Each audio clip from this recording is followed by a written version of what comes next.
dengan pemberian izin usaha pertambangan atau IUP ini yang sudah terlebih dahulu ya diberikan kepada organisasi masyarakat. Tadi sempat kita saksikan informasinya bahwa dari Ormas sendiri juga saat ini masih dalam tahap untuk pencarian ya untuk kontraktor ataupun juga pihak-pihak terkait untuk melakukan aktivitas begitu ya berkaitan dengan hal ini. Nah, tanggapan Anda mungkin evaluasi juga dari DPR RI dan ketika nanti ini diterapkan baik kepada perguruan tinggi maupun juga terhadap UMKM, ekspektasinya sebetulnya dari DPR RI akan seperti apa, Bapak? Jadi kita tujuannya adalah bagaimana hilirisasi itu bisa lebih maksimal karena kita kan tahu banyak konsesi hanya tidak termanfaatkan dengan baik. Kadang hanya maunya untuk menjadi cadangan satu perusahaan untuk main di bursa kan. Nah, kita ingin ke depan bahwa kekayaan alam kita memang benar-benar dikelola secara baik, tidak hanya didapatkan tapi dibiarkan terbengkalai. Makanya terkait tata kelola investasi sudah dilakukan penertiban di era Pak Jokowi. Nah, saatnya kita untuk mengaktifkan kembali tapi dengan mekanisme yang dari sisi hukumnya juga terpenuhi, tapi dari sisi kemanfaatannya juga lebih maksimal itu. Kita lebih menekankan bagaimana hilirisasi sektor pertambangan ini jauh lebih bermanfaat terhadap pergerakan ekonomi kita ke depannya. Oke, baik untuk pemberian IUP kepada UMKM sejauh ini seperti apa dan mungkin ketika kita melihat ya Bapak kondisi untuk UMKM sendiri ini juga sebetulnya tahun yang cukup penuh tantangan begitu ya UMKM lebih banyak bergerak di sektor konsumsi, kemudian kita melihat juga konsumsi kita juga sedikit banyak terkontraksi ya dengan pelemahan daya beli masyarakat sehingga mungkin artinya untuk rekan-rekan yang bergerak di sektor UMKM ini lebih fokus kepada isu real yang mereka hadapi saat ini begitu dan kemudian ada sedikit wacana begitu dari pemerintah bahwa UMKM ini juga akan diberikan oleh IUP. Apakah ini menurut Anda memang timing yang cukup baik begitu bagi UMKM dan dari sisi kapabilitas sendiri juga seperti apa pandangan dari DPR? Jadi kita kembali ke ini Mbak, baik itu Pancasila maupun Undang-Undang Dasar, sebenarnya mau UMKM ataupun perusahaan besar punya hak yang sama.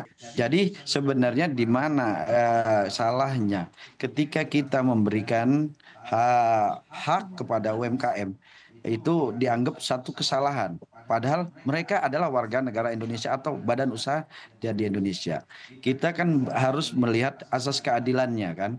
Jangan hanya korporasi besar, kayak perusahaan-perusahaan besar. Kita tidak ingin menciptakan konglomerat ataukah emang mungkin ya teman-teman media ingin sama-sama membantu hanya menciptakan beberapa konglomerat kan. Tapi kita ingin pemerataan ke depan UMKM yaitu bisa menjadi satu penggerak ekonomi kita ke depan. Jadi jangan selalu kita berpikir bahwa UMKM ini cukup membuat nastar kan, keripik pisang gitulah. Tapi mereka harus kita upgrading juga. Mereka juga boleh juga mengelola tambang. Jangan selalu kita buat stigma bahwa tambang itu hanya bisa dimiliki perusahaan-perusahaan besar kan, para taipan-taipan atau konglomerat-konglomerat itu. Kita saudara-saudara kita UMKM kan, kita harus juga berdayakan. Ini prinsip ekonomi Pancasila, Mbak. Asas keadilan. Jadi UMKM itu punya hak yang sama kan. Toh juga kita untuk penertiban juga. Kita memang mau selalu kita salahkan saudara-saudara kita yang melakukan penambangan kecil-kecilan kan di daerah-daerah, disampaikan bahwa ya daripada mereka ilegal kan, mendingan kita rangkul mereka. Karena mereka makan dari kerja penambangan itu sendiri. Mereka menambang kecil-kecil kan, makanya di sektor emas kan ada namanya wilayah pertambangan rakyat kan. Nah, untuk itu di undang-undang ini juga kita akan memberikan kesempatan yang Baik. Artinya Bapak ini sedikit ya konfirmasi meskipun banyak masukan dari masyarakat berkaitan dengan hal ini. Artinya revisi Undang-Undang Minerba akan tetap mencantumkan pemberian IUP ya kepada UMKM dan juga kepada perguruan tinggi artinya Bapak. Itu kampanye terselubung. Para korporasi-korporasi besar ini yang tidak ingin tersaingi. Itulah. Kalau kita berprinsipkan Pancasila, kita semua warga negara Indonesia, badan usaha milik warga negara Indonesia punya hak yang sama. Apa salahnya? Oke, baik. Bapak, artinya konfirmasi dari Anda, meskipun mungkin banyak sedikit masukan begitu ya dari masyarakat, artinya akan tetap dicantumkan ya Bapak poin berkaitan dengan pemberian IUP kepada perguruan tinggi dan UMKM. Ah, kalau itu yang salah satu concern kita kan. Oke. Kita tadi itulah. Jadi kami tidak ingin, DPR tidak ingin. Kami menerima masukan, tapi kami juga punya niatan untuk membantu saudara-saudara kita, yang adik-adik kita yang ingin mencapai cita-citanya menjadi dokter, insinyur, tapi karena ketidakmampuannya, karena biaya kuliah tinggi kan, kayak fakultas kedokteran semua itu kan, mereka tidak bisa kan.